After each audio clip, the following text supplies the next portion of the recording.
सुप्रभात विद्यार्थियों। आज हम कक्षा 8वीं की पाठ्य पुस्तक हिंदी व्याकरण से पाठ 9 संज्ञा पाठ का आज हम अध्ययन करेंगे। संज्ञा को अंग्रेजी भाषा में नाउन कहते हैं। संज्ञा की परिभाषा: किसी वस्तु, स्थान, प्राणी, व्यक्ति, अवस्था, गुण या भाव के नाम का बोध कराने वाले शब्द को संज्ञा कहा जाता है। यानी कि विद्यार्थियों, जिससे हमें किसी वस्तु, स्थान, प्राणी, व्यक्ति आदि का जो हमें बोध कराते हैं उसे संज्ञा कहते हैं। विद्यार्थियों, संज्ञा को हम उदाहरण के माध्यम से समझेंगे। जैसे कि आपको आपकी स्क्रीन पर 3 चित्र आपको दिखाई दे रहे होंगे। पहला चित्र है, पहले चित्र में आयुष पढ़ रहा है। दूसरे चित्र में वह पुस्तक पढ़ रहा है। तीसरे चित्र में पुस्तक अच्छी है। विद्यार्थियों, पहले वाक्य में आयुष एक व्यक्ति का नाम है, जिससे कि हमें किसी व्यक्ति का बोध हो रहा है। तो इस वाक्य में व्यक्तिवाचक संज्ञा है। दूसरे वाक्य में पुस्तक एक वस्तु का नाम है, इससे हमें किसी वस्तु का बोध हो रहा है, तो यह भी एक संज्ञा है।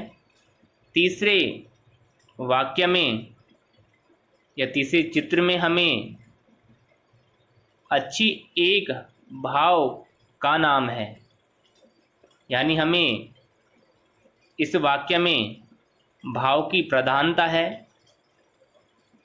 तो इसमें भी, इस वाक्य में भी हमें संज्ञा का बोध हो रहा है।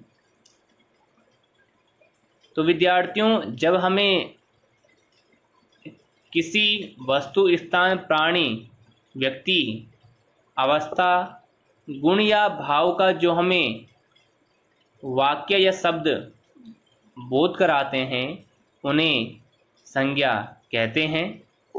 संज्ञा के भेद: संज्ञा के 5 भेद होते हैं।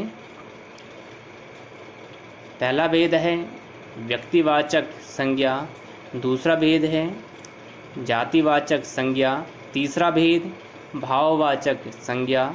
चौथा भेद समुदायवाचक संज्ञा। पांचवा भेद द्रव्यवाचक संज्ञा। विद्यार्थियों, संज्ञा के भेदों का अध्ययन हम विस्तृत रूप से करेंगे और समझेंगे कि व्यक्तिवाचक संज्ञा किसे कहते हैं, जातिवाचक संज्ञा किसे कहते हैं, भाववाचक संज्ञा किसे कहते हैं, समुदायवाचक संज्ञा किसे कहते हैं। विद्यार्थियों, समुदायवाचक संज्ञा को समूहवाचक संज्ञा भी कहा जाता है और द्रव्यवाचक संज्ञा किसे कहते हैं।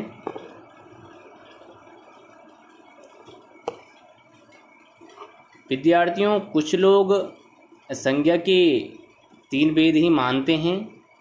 उनके अनुसार समुदायवाचक और द्रव्यवाचक संज्ञाएं जातिवाचक संज्ञा में ही समाहित है। यानी कि विद्यार्थियों, कुछ लोग संज्ञा के 3 भेद ही मानते हैं, क्योंकि उनके अनुसार समुदायवाचक संज्ञा और द्रव्यवाचक संज्ञा को वह लोग जातिवाचक संज्ञा के अंतर्गत ही मानते हैं।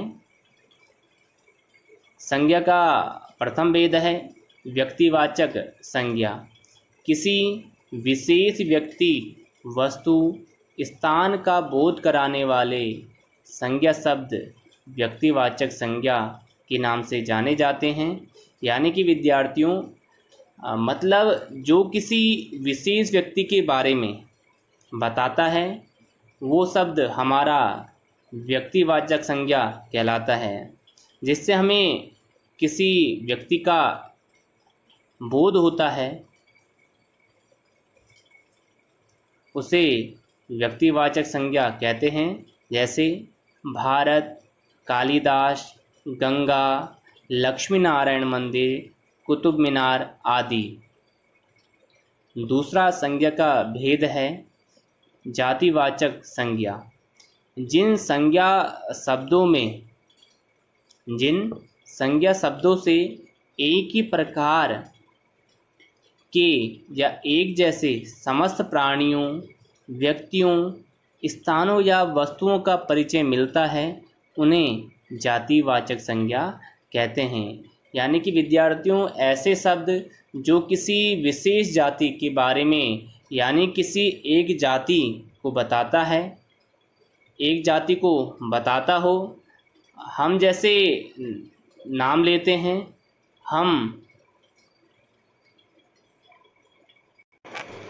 हमने कहा लड़का, लड़के में दुनिया के हर लड़के की बात हो रही है, तो ऐसे शब्द जातिवाचक संज्ञा के अंतर्गत आते हैं, जैसे गाय, अध्यापक, सड़क, पहाड़, पुस्तक, सोना, सभा आदि। तीसरा संज्ञा का भेद है भाववाचक संज्ञा। जो संज्ञा शब्द किसी वस्तु, व्यक्ति के गुण दोष, भाव, दशा, अवस्था, स्वभाव आदि का बोध कराते हैं, उन्हें भाववाचक संज्ञा कहा जाता है। विद्यार्थियों, जिसमें भाव की प्रधानता होती है, जो हमारे भाव, दशा, स्वभाव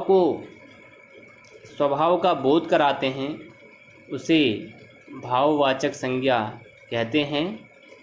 जैसे ममता, बाल्यावस्था, यौवन, चतुराई, शिक्षा, स्वास्थ्य, घबराहट, प्रेम, क्रोध आदि यह भाववाचक संज्ञा के अंतर्गत आते हैं। चौथा संज्ञा का भेद है द्रव्यवाचक संज्ञा। जिन संज्ञा शब्दों से किसी द्रव्य या पदार्थ का बोध हो, उन्हें द्रव्यवाचक संज्ञा कहते हैं। जैसे कि विद्यार्थियों, जब हम साइंस पढ़ते हैं, विज्ञान में हम द्रव्य के बारे में पढ़ते हैं, वहाँ आपने पदार्थों के बारे में पढ़ा होगा कि 3 प्रकार के पदार्थ हम पढ़ते हैं, ठोस, द्रव्य और गैस। जिन धातुओं को आप ठोस, द्रव्य, गैस, धातु, अधातु के अंदर पढ़ते हैं, वे सारी चीज़ें द्रव्यवाचक संज्ञा के अंतर्गत आती हैं।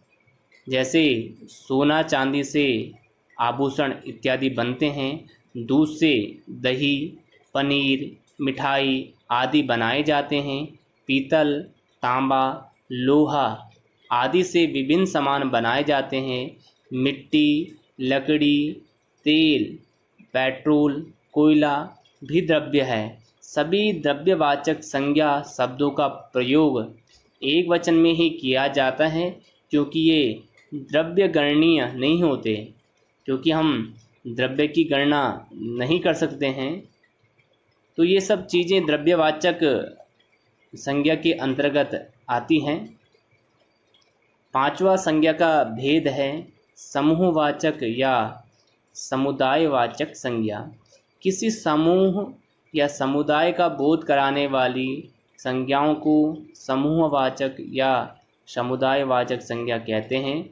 जैसे पुलिस, सेना, भीड़, कक्षा, मेला आदि।